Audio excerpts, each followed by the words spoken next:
Bonjour, aujourd'hui, nous allons aborder le sujet du salut par la grâce. La question posée par Bildad, un des amis du patriarche Job, traduit une préoccupation humaine pertinente. Comment alors un homme pourrait-il avoir raison avec Dieu, et comment pourrait-il être pur s'il naît d'une femme? Job 25 verset 4. Et la réalité, c'est qu'en tant que pécheur, un être humain ne peut pas devenir juste pour lui-même, ni obéir aux exigences justes de Dieu. En d'autres termes, il ne peut être sauvé par ses mérites. L'homme était-il donc irrémédiablement perdu? Non. Heureusement, il y a de l'espoir. Le Christ a fourni une voie d'évasion, et nous la trouvons décrite dans la Bible.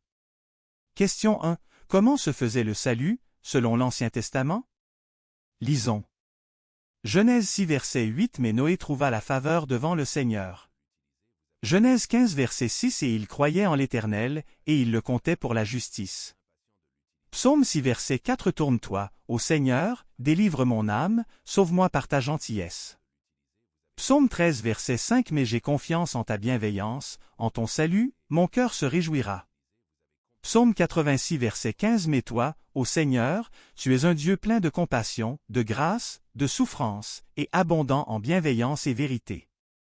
Le salut dans l'Ancien Testament se faisait uniquement par la grâce.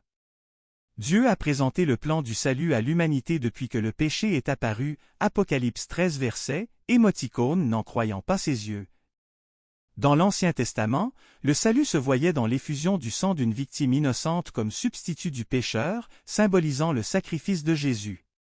Chaque sacrifice rappelait au pécheur qu'il ne pouvait pas se sauver seul, mais seulement par la foi dans le sacrifice du Christ. C'est ce qu'on appelle la grâce.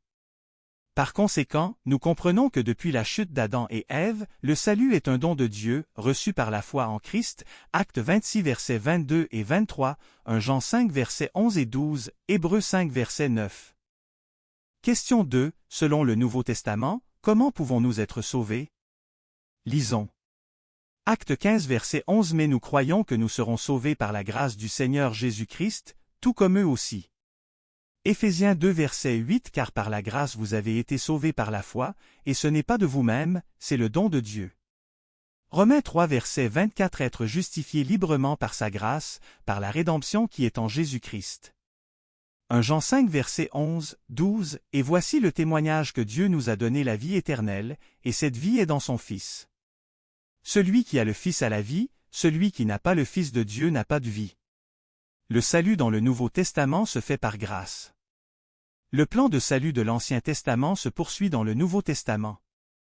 Dans la Bible, il n'y a qu'une seule méthode de salut, 1 Pierre 1 verset 18 à 20, Apocalypse 14 verset 6, Genèse 3 verset 15. Ce n'est que par la grâce de Dieu que nous serons sauvés. Cependant, nous serons jugés selon l'acceptation ou le rejet de cette grâce, Apocalypse 20 verset 12. Question 3. Qu'est-ce que Jésus a fait pour nous sauver? Lisons. Hébreux 9 verset 22. Et presque toutes choses sont purifiées par le sang selon la loi, et sans versement de sang, il n'y a pas de rémission. Romains 5 verset 8. Mais Dieu démontre son amour envers nous, car alors que nous étions encore pécheurs, le Christ est mort pour nous. Jésus nous sauve par sa mort sur la croix. Le salut a été accompli sur la croix du Calvaire et demeure accessible à tous ceux qui croient par le ministère de Jésus dans le sanctuaire céleste. La consommation finale du salut aura lieu à la seconde venue du Christ, où les sauvés seront restaurés et purifiés de tout le mal que le mal leur a causé, 1 Corinthiens 15 versets 50 à 57. Voici les 6 étapes qui confirment le salut.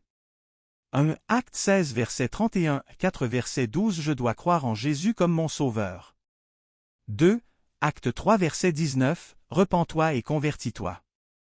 3 Acte 3 verset 19, confessez les péchés. 4 Matthieu 19 verset 16 et 17, suivez les commandements. 5 Marc 16 verset 16, soyez baptisés par immersion. 6 Matthieu 24 verset 13, persévérer, c'est continuer à pratiquer ce qu'on a appris, c'est la capacité de continuer, malgré les obstacles rencontrés.